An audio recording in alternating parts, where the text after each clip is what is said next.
As women, we like to converse, and sometimes we think that's oversharing. But really putting yourself out there to be vulnerable could change the path of your career.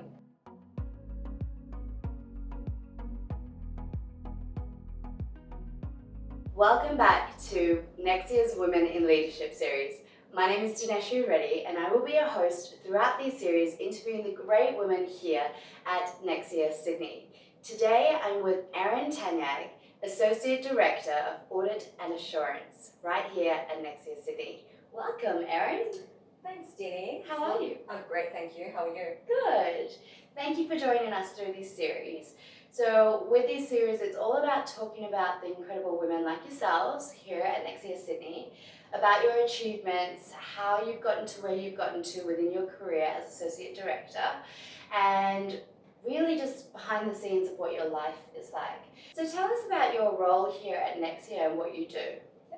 Well, part of the Audit and Assurance Division here in Sydney, my role really is to, at the moment, to lead the wider audit division, as well as assist in terms of the execution of our audit engagements. So we cover a number of different areas. Predominantly, of course, we look at statutory and financial reporting, financial statement audits, but we also look after different areas in terms of advisory, assistance for our clients, agreed upon procedures. And personally, I look after a varied portfolio, so my portfolio is quite mixed. I look after clients in the not-for-profit space, in the government sector, fund managers, agriculture clients. The education sector is a big specialisation for the audit team here in Sydney, as well as a growing one for Australia as well. So we look after a large number of Tier 1 and independent schools throughout New South Wales, which is pleasing to see, and certainly an area that we have grown expertise in over the years, but also we know we can add value to, which is pleasing. So how many people do you lead in your team? So the audit team in Sydney here is about 50 strong, and that includes the 7 partners, as well as myself, the management team, and the rest of our audit team. Look, it's a fantastic team, and we have a very strong and positive culture as part of the audit team. Certainly we like to have a lot of fun, but we certainly work very hard, and at the moment the team is busy working at the moment, given all the deadlines and busy season at the moment. And did you always know that you wanted to get into audit? Look, no, funny that actually. As far as I could recollect, I wanted to be a doctor, I think, when I was a child. And as a child, just wanting to really be a nurse or a doctor was something that I thought about. And I think it was in high school that I realised, well, I can't do that because I don't fare very well with blood, really. So the sight of blood can make me a little bit queasy sometimes. Even now, so as a mother and having 2 kids, if one of the girls gets cut, I have to really hold it together just so that I don't trip out and have this episode there because I see blood. But so I've realised that I couldn't be a doctor. Really.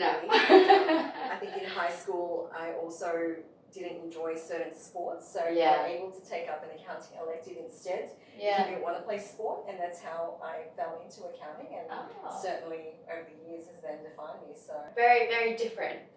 But blood is a very important thing when you're a doctor. Exactly. Tell me, what was your first role here at Nexia? Because you've been with Nexia for 13 years, you mentioned.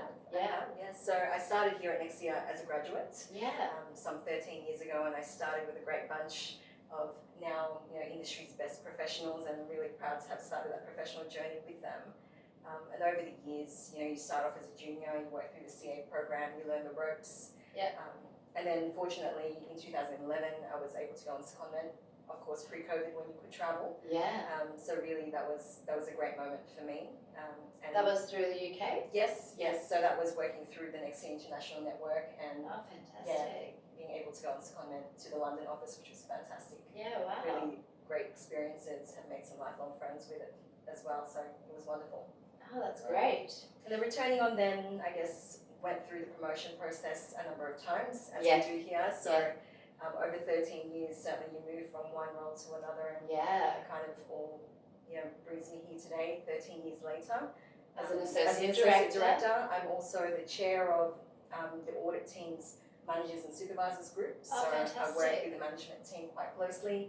I work with the partners quite closely in really bringing the audit function and delivery here in Sydney together, I guess. Yeah.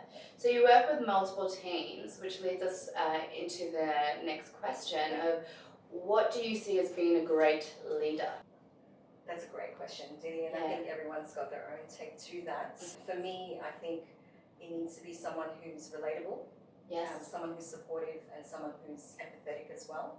I mean, having a big team, you have to deal with not only clients, but also the way that people interact, what people are going through. And I think ultimately people are looking for someone to emulate and a role model to look up to. I think if you also bring a little bit of fun and some positive energy, that just makes the job a whole lot better. And what have you found works really well for you as a leader? Well, we like to have a lot of fun on my audits. So auditors having fun. Wow. Yes, I know. Can you believe it's true? But I mean, how fun is it? Put yourself in an auditor's position. You're out of a client, working through it, doing all your data verification and all your transactional analysis. How boring is it going to be sitting in a room, not talking to your colleagues, not finding out about them? So really for me, I like to bring a positive spirit. I like to bring a little bit of fun, but also, where they need me or when they need me, I'm there for them. I can be there in the trenches if they need me to be as well. And I think that's what motivates my team for me. That's great. So to be quite relatable with them and get to know them. Yeah. Because we do, when we're in the office or within our jobs, we're there most of the day, most of the year, really, most of our time. Exactly. I mean, my team being so big, I mean, it's second family now, really. Yeah. So you want to know what's going on in their life as well, because you want to be able to motivate them, but you also want to understand where they are to be able to effectively guide them. Yeah. And tell our viewers, what were the steps that you've taken to be as successful as you are today? Ooh, steps.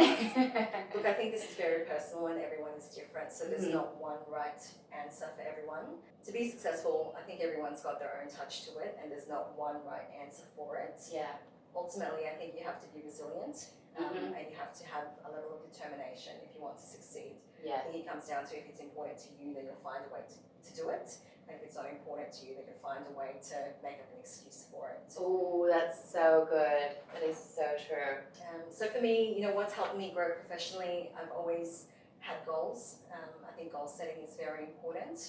I've also been fortunate to work with great mentors and coaches over my professional career here at Nexia to date, and I can only imagine that I continue to do so as you move towards next levels. But coaching, having a mentor that you can aspire to be, and also someone who can bring you along the journey with them and lift you up, I think is very important. And I think I've been fortunate to have great mentors over the years that I've been here at Nexia, which is pleasing. I mean, with them, of course, there's always resetting and reviewing how you're progressing, which I think is quite important. I mean, there's no point in having a goal if you don't check in regularly with that to see how you're tracking. Yeah, I think that's very important because we often can get lost in the doing and then lose track if we are actually on track. So it is quite important to check in. I think so. So. And again, it's work with someone who you can talk to, someone who you can relate to, and someone who understands where you're coming from. Yes, and have, I suppose as well, been on the path that you want to move towards. Definitely. Yeah. For yourself, as a leader, what do you find works well when motivating your team? So for me, it's about creating and maintaining a positive team spirit. The guys work hard for you, but they also want to know that you've got their back. So it's being able to carry through on a promise if you've promised something. So if I'm telling my team I'm going to review today, I'm going to review that today. And if I can't, I just have to communicate it early and let them know, not just ignore it and pretend that I can come back to it tomorrow without updating them. So certainly I think they're looking for someone who's positive and brings a level of energy to even carry them through when potentially times might be tough and they just need a little bit of a boost as well. Yeah, of course. And what's your favourite way to motivate? My favourite way to motivate would be to empower them. Yes. But also to have fun with them. There's no point, beating them with a stick. It's not going to really change anything. Not that we say we should I say that? No, that's true.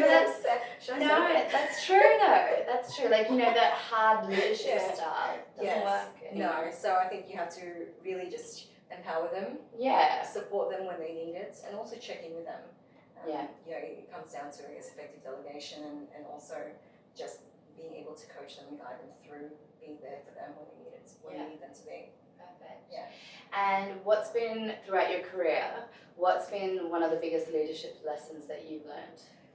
I think you have to be resilient.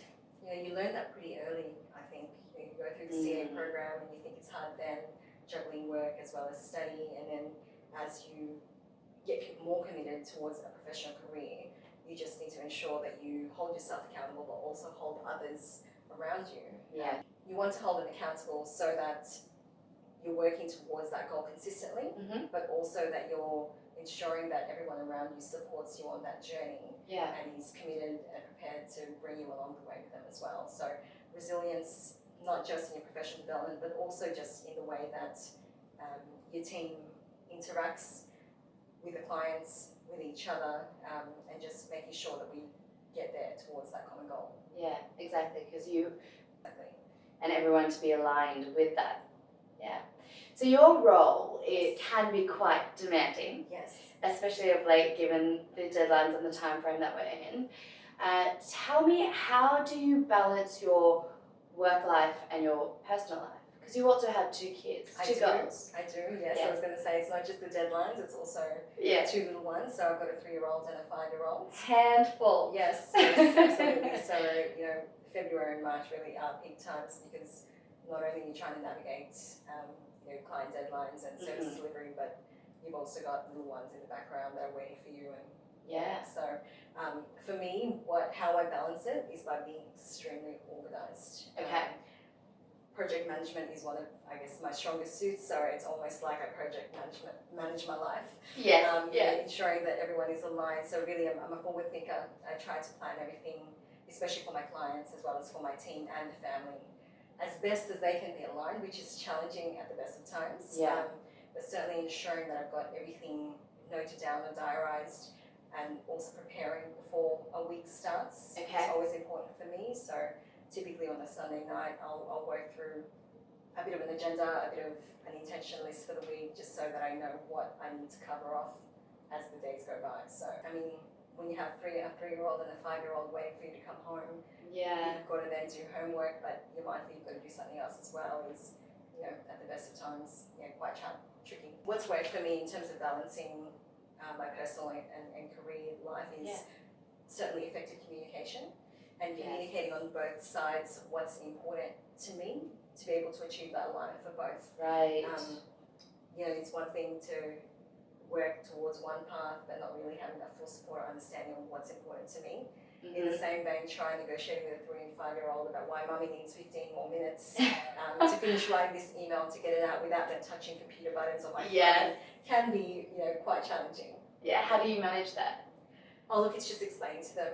And certainly it comes with a number of questions afterwards. Of course. It's like, darling, I need to go and send this email to a client. It's very important, but why is it important, mummy? Yes. So what about me? Exactly. Those little things. And I think that goes with both. The way you get alignment is by communicating what's important, just how they can work together. And what has been the biggest risk that you've taken throughout your career, or personal life, actually? Maybe one for a bit of both. I took long service leave last year. Long service leave is this concept. As auditors, we see it all the time as we work to clients. It's a liability that continuously grows on a company's balance sheet, and typically most people use it as a retirement fund half the time. But thank you, Nexia, I've got you covered. It's all right. I took long service leave last year, which was a risk for me professionally, just to step away at a time when it wasn't maternity related, but also quite rewarding. A risk in itself personally, because I did something completely out of my comfort zone. And it's pleasing to be able to have taken the time throughout your career to do something that you ordinarily wouldn't do. And so my family and I relocated to regional New South Wales last year during COVID, which was actually the perfect time. But also it gave me an opportunity after 12 years to really reset and reflect and just refresh as well when things are probably a little bit uncertain. It was a great time to have some solitude and peace to think. And what was your biggest challenge, either in personal life or career? Challenge, I would suggest that it was probably when I became a parent. Yes. Parenthood and a corporate career life can be very challenging at the best of times. And I think anyone who's a parent can certainly attest to that. The part of it is a struggle you have with yourself. I think it's probably about your beliefs, about where you need to be, where you find yourself and what it is that you need to deliver, and certainly navigating through the early days of being a parent was challenging. Because you want to be there, you still want to be at your best and bring your A game, but people don't know that you haven't slept all night the night before because your child is sick or they're teething and they didn't go to sleep, so therefore you didn't sleep either. But these are the things, I guess, that, especially as women, I mean, certainly as a parent in general, but they can be quite challenging. And how do you get through those moments where, you know, you've stayed up all night, you've had to take care of your little ones, and then you're coming into the office and you've got deadlines and clients and your team you have to manage and be functioning, and how do you manage that? With lots of coffee. What's your favourite coffee? What coffee do you drink? An almond flat white or just an espresso. But yeah, certainly a lot of coffee helps when it comes to navigating corporate careers and parenthood, or just any job, I think, and parenthood in general. But look, I think it's important to talk about what's important to you.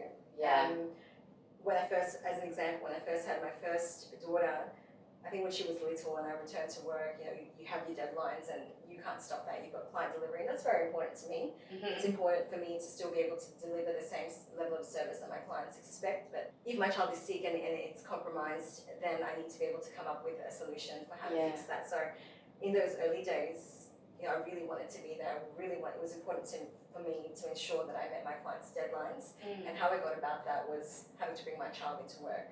And while that appeased me to know that I was there and present for my client, to be able to deliver on that promise or on that deadline, in the back of your mind that plays up on you, I think, especially as a parent. But also in those days, and these were days really pre-hot desking and pre-COVID here, you think, oh my God, I'm bringing a child in to a corporate environment who's probably going to be crying all day while everyone's working around me.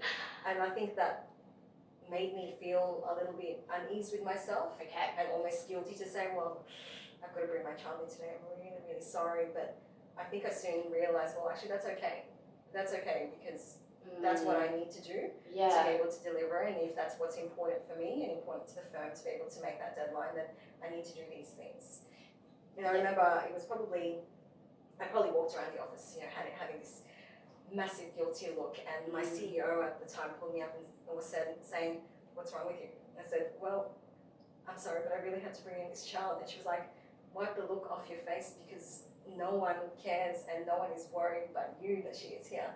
And I said, okay. And I think that put me at ease to know that, well, actually, we do have a supportive environment here.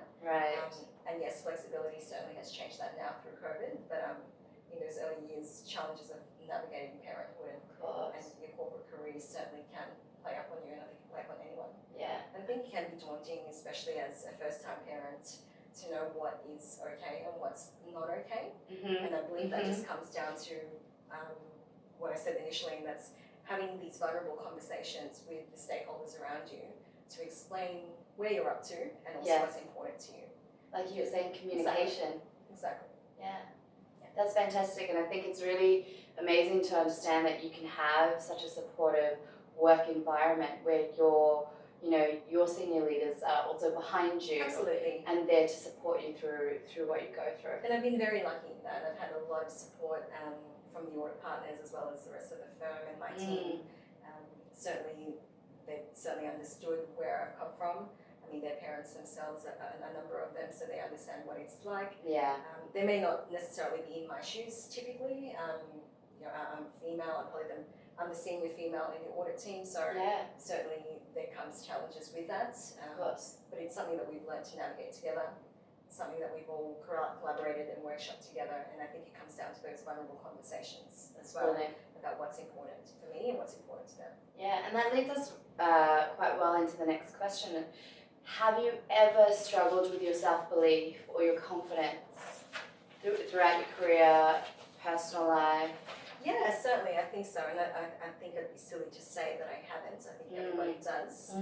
It's almost, everyone gets a level of imposter syndrome. Yes. Who am I? Am I really here? Can I do this?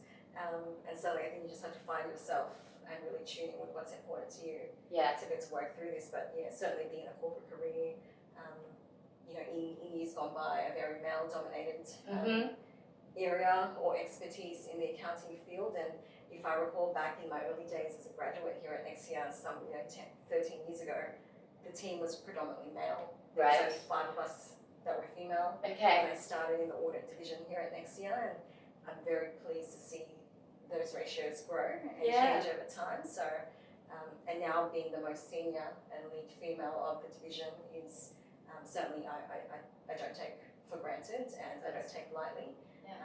And certainly want to ensure that others and everyone else can see that it is possible to get what you want in your career, but also maintain what's important to you personally. Yeah, of course.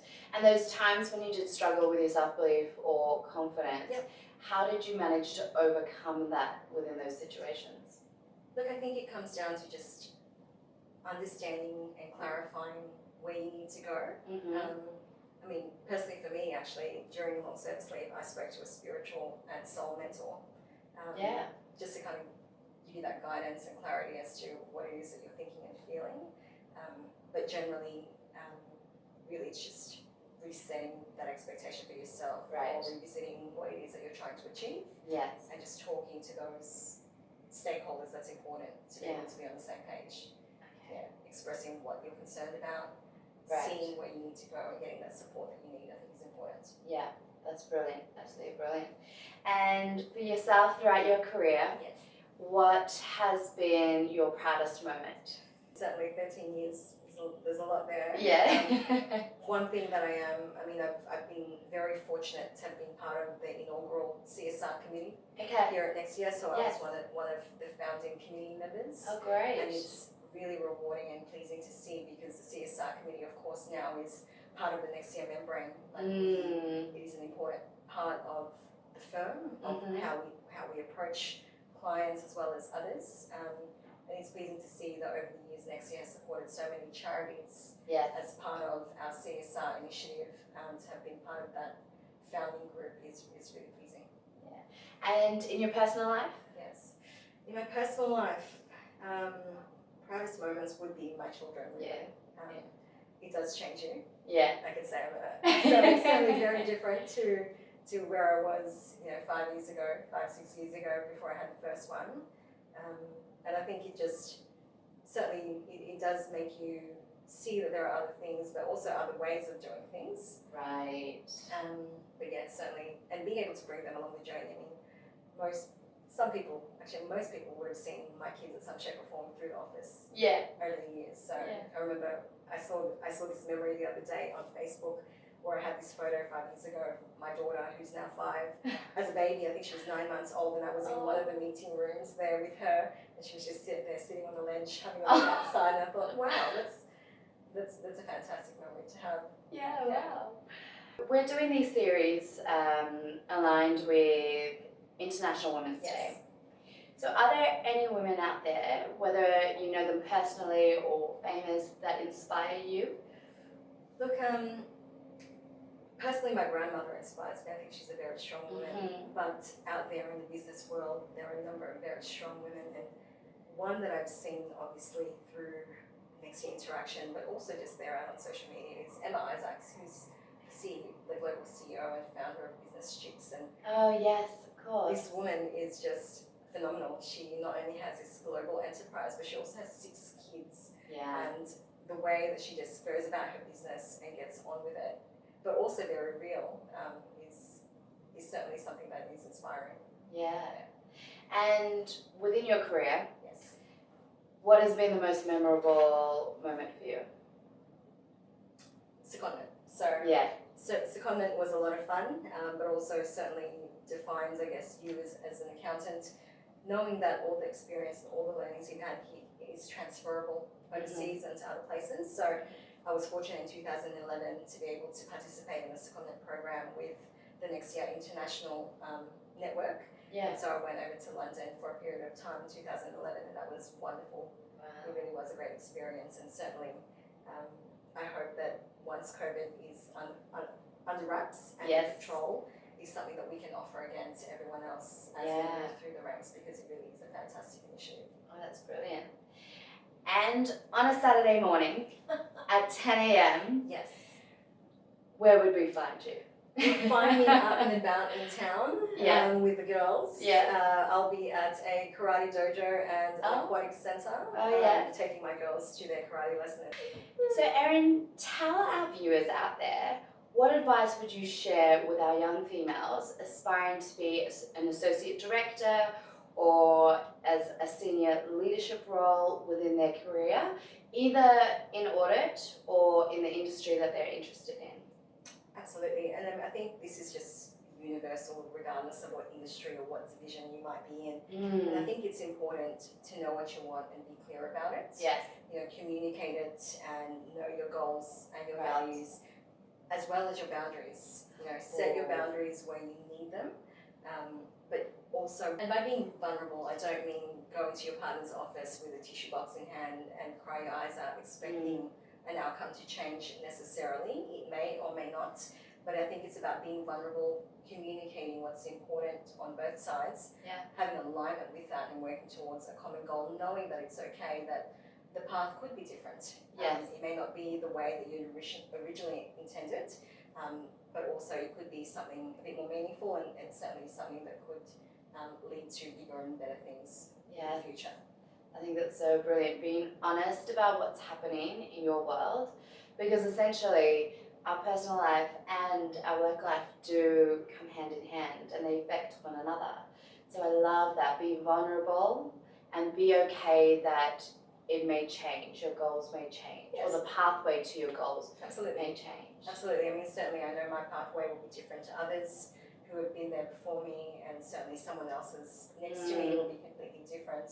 And that's okay. We all have a different path to follow, and we'll all get there in different times. But certainly having vulnerable, honest conversations could change that. Yeah, that's brilliant. Thank you so much for joining us today. And thank you for being a part of these series for International Women's Day and here highlighting your achievements, how you've done what you've done. It's going to inspire so many women out there in their career to go out there and get it and do what they wish to do and follow their dreams. So thank you so much. No, thank you, Dean. It's been my pleasure. Thank you for having me.